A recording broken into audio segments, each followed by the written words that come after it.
Mysterious Ancient Mariners. Part 17. Dominion. Decadence. Decline. Though the Mediterranean was the beating heart of the Roman world, its lifeblood flowed far beyond. Across the seas, beyond the deserts, and through distant lands unknown to most Romans, an unbroken stream of trade carried riches from Arabia, Persia, and India into the empire's grasp. From the perfumes of Arabia to the spices of India and the silk of China, the Roman economy was deeply entwined with the East. Ships laden with gold set out from Egypt and Syria, bound for exotic ports where merchants exchanged bullion for luxuries unseen in the West. The scale of this commerce was immense.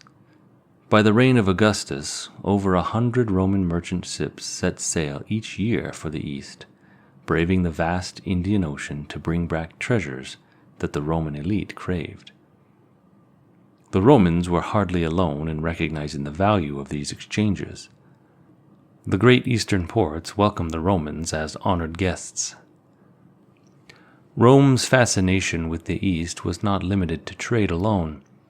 The distant land of India, with its strange creatures and enigmatic sages, captured the imagination of the Romans. During Augustus's reign, envoys from India traveled across the seas to present the emperor with wonders from their homeland. Among them was a man born without arms, a massive river turtle, an oversized partridge, a collection of serpents, and a holy man who, to the astonishment of onlookers, set himself ablaze in an act of self-immolation. The connections deepened under later emperors. By the 1st century A.D., the king of Ceylon, now Sri Lanka, sent representatives to Claudius, leading to direct trade between the island and the Roman world. Even in the 4th century, Constantine the Great was still receiving Indian ambassadors, proof that Rome's fascination with the riches of the East had not faded. But not all Romans welcomed this influx of luxury. Emperor Tiberius, dismayed at the vast sums flowing out of Rome, attempted to curb the trend through sumptuary laws. Yet, despite imperial concerns, trade only grew. 3 great commodities from the East captivated the Roman world. First, incense from Arabia. The most sought-after incense, frankincense and myrrh, was harvested from trees along Arabia's southern coast. This fragrant resin was essential for religious rituals across the empire. Romans burned it daily in their homes to honor household gods, while public ceremonies, especially sacrifices, were bathed in its aromatic smoke. To the Arabs, these resins were so common that they burned cinnamon, cassia, and even frankincense in their hearths as everyday firewood. The second was silk from China. In the 3rd century A.D., Chinese silk was literally worth its weight in gold. The fabric's shimmering softness proved irresistible to Rome's elite, despite the emperor's attempt to discourage its use. Eventually, silk-decorated curtains, cushions, and clothing became unmistakable status symbols of the aristocracy. The manufacture of silk remained a closely guarded Chinese secret for centuries. Only in the 6th century did the West acquire the knowledge, when Byzantine monks smuggled silkworm eggs back to Constantinople, hidden in the hollow head of a staff. The third was pepper from India. By the end of the 1st century A.D., pepper had become indispensable in Roman cuisine. Once a rare luxury, it was now a staple ingredient in almost every recipe. To ensure its steady supply, Emperor Vespasian constructed special warehouses in Rome solely for storing the spice. Indian merchants cultivated 3 types of pepper: long pepper, consisting of pod-enclosed seeds; black pepper, harvested as unripe berries; and lastly white pepper, the ripened form of black pepper. Alongside these, ginger, spikenard, cinnamon, and other exotic spices flooded into Roman kitchens and apothecaries, used not just for flavoring food, but also in medicines, perfumes, and cosmetics. To procure these great treasures from the East, 2 great trade routes were essential to Rome. First was the overland Silk Road. This sprawling network of caravan trails stretched from China through the Central Asian steppes, skirting the Himalayas before reaching Persia and finally Syria. However, Rome's relationship with the Parthian Empire, which ruled Persia, was fraught with tension. The Parthians, frequently at odds with Rome, made travel along this route dangerous and unpredictable. The second route was the maritime route via the Indian Ocean. This, being a much more reliable alternative, a 7,000-mile circuit connecting India, Arabia, Egypt, and the Mediterranean. Roman merchants relied on monsoon winds, which shifted predictably. From May to September, the southwest winds carried ships from Egypt to India. From October to April, the northeast winds reversed, allowing a swift return voyage. Before this knowledge became widespread, Greek and Egyptian traders hugged the Arabian coastline, paying heavy tolls to Arab ports and exposing themselves to frequent pirate raids. This changed with the discovery of the monsoon cycle, credited to the Greek captain Hippolus in the late 2nd century BC. Arab and Indian sailors had long known about the winds, but they kept their secret carefully guarded. When Hippolus revealed the pattern to the Western traders, it revolutionized Rome's eastern commerce. Rather than creeping along the Arabian coast, Roman ships now sailed directly across the Arabian Sea, bypassing both pirates and Arab toll collectors. A Roman merchant ship embarking on the journey to India's Malabar coast could expect to return to Egypt within a year. The voyage was perilous yet immensely profitable. One successful trip could bring back unimaginable wealth. Indian poets sang of beautifully built ships that arrived with gold and returned with pepper. Roman merchants in turn marveled at the crowded harbors of India, where they traded not just for spices, but for pearls, ivory, textiles, and precious gems. Though Rome and India would never share a common emperor, they shared something equally as powerful, a common market, bound together by the ceaseless winds of the monsoon. As long as the gold of the West and the spices of the East continued to flow, the Roman world remained a global empire, not just of legions, but of trade. Though Rome's heart beat in the Mediterranean, its economic reach stretched far beyond. Farther eastward, past the incense-scented coasts of Arabia, and beyond the ports of India, across the vast Indian Ocean, lay lands so distant that even the Romans spoke of them with a mixture of awe and confusion. This was the Erythraean Sea, a name the Greeks and Romans used for the waters that connected Egypt, Arabia, Persia, and India. It was here in the 1st century AD that an unknown Greek sea captain recorded one of history's most remarkable navigational guides, the Periplus of the Erythraean Sea. This was no epic of contest, no tale of gods or heroes. It was simply a practical guide for merchants, a handbook for those who braved the long sea routes to the east. In its pages, the author described harbors, tides, and winds, offering candid advice on the peoples and the dangers of each coast. Though it was like one of many such guides, the Periplus is the only one that has survived, a lone voice from the vanished merchant literature of an ancient world. The journey eastward began in the Egyptian Red Sea ports, such as Mussel Harbor. From there, the safest route was to avoid the treacherous Arabian coastline, which was infested with bandits and pirates. The hinterland, warned the captain in the Periplus, is peopled by rascally men speaking 2 languages, who live in villages and nomadic camps, by whom those sailing off the middle course are plundered, and those surviving shipwrecks are taken for slaves.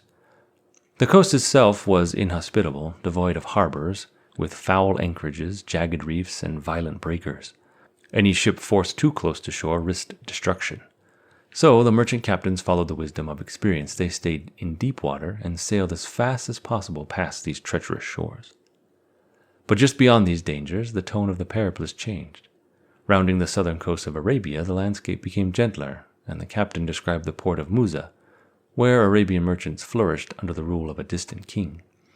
The anchors hold safely, he wrote, noting that the dangers of the sea gave way to safe commerce. Myrrh, alabaster, fine muslins, colorful Arabian tunics, and cloaks poured out of the city's warehouses, while Roman copper, tin, and coral flowed in.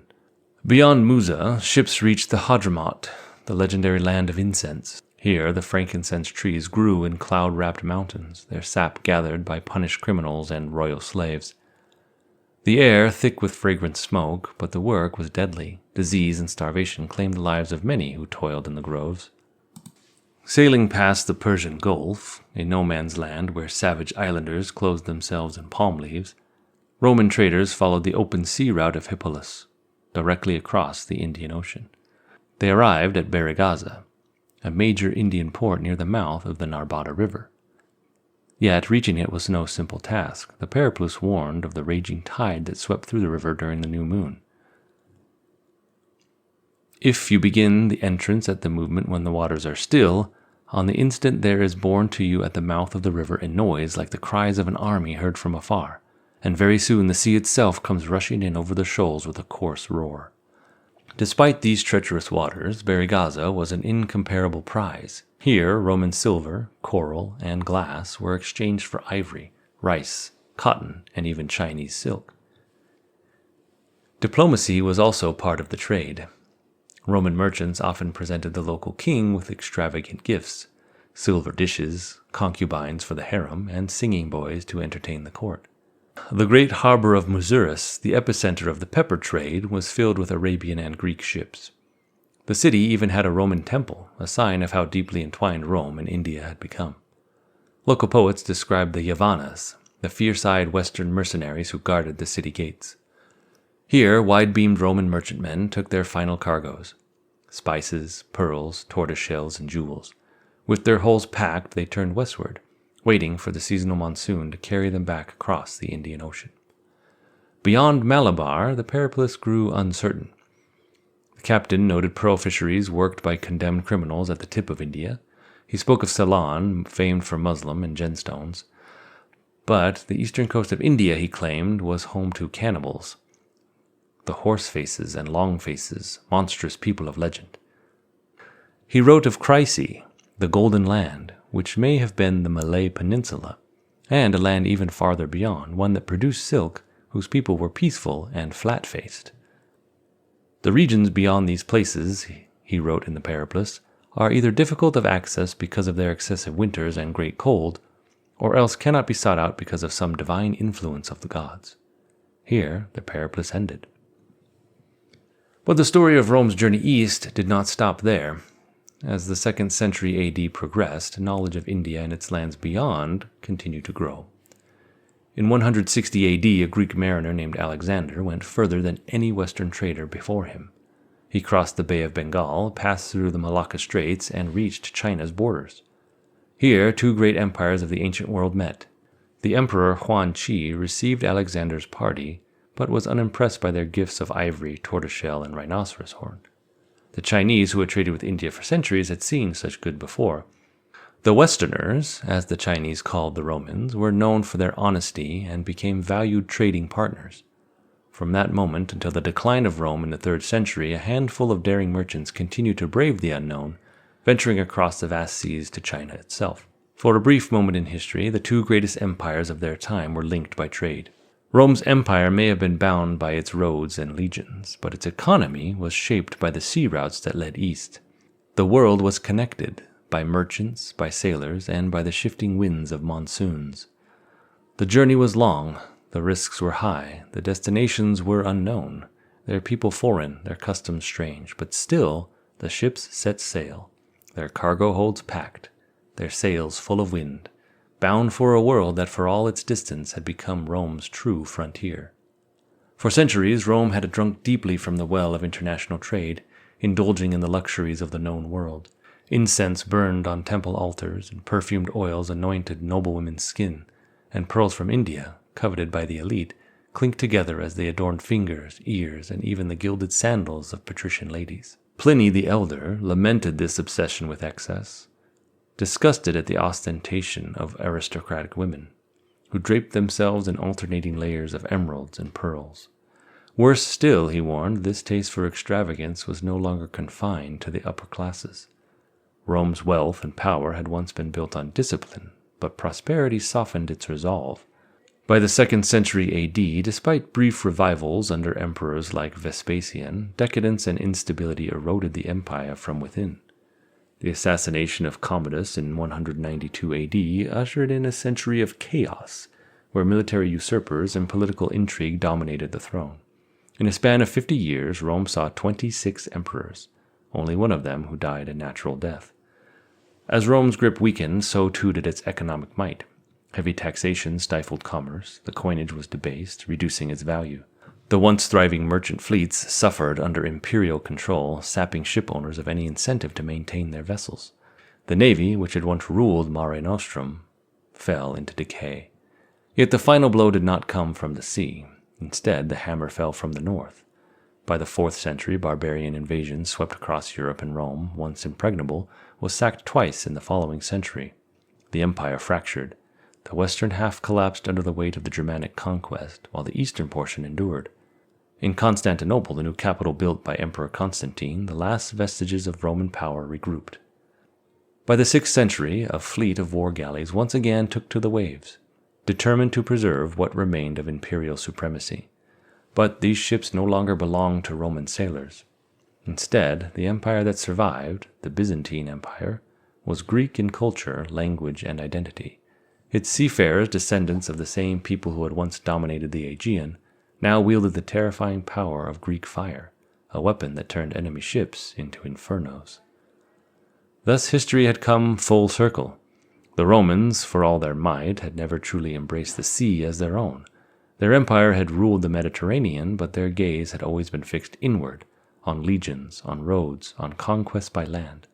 But the Greeks? The Greeks had always belonged to the sea. From the heroes of the Trojan War to the warriors of Salamis, from the merchant sailors of Alexandria to the war galleys of Constantinople, their legacy endured. 1,000 years after Rome's fall, it was they who remained the strongest sea power in the Mediterranean, until finally Constantinople itself succumbed to the Ottomans in 1453.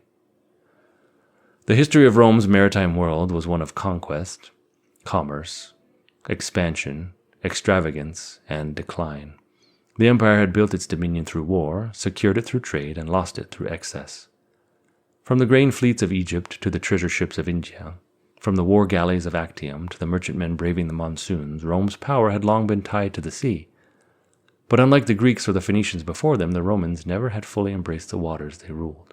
In the end, it was the sea that endured. The Mediterranean, Mare Nostrum, had belonged to many: Egyptians, Greeks, Phoenicians, Carthaginians, Romans, Byzantines, and in time, the rising empires of Islam in Europe. It remained the great highway of civilization, its waves carrying not only the ships of conquerors and of merchants, but the ideas, goods, and cultures that shaped the world. Rome, like all empires, had risen and fallen. But the sea remained.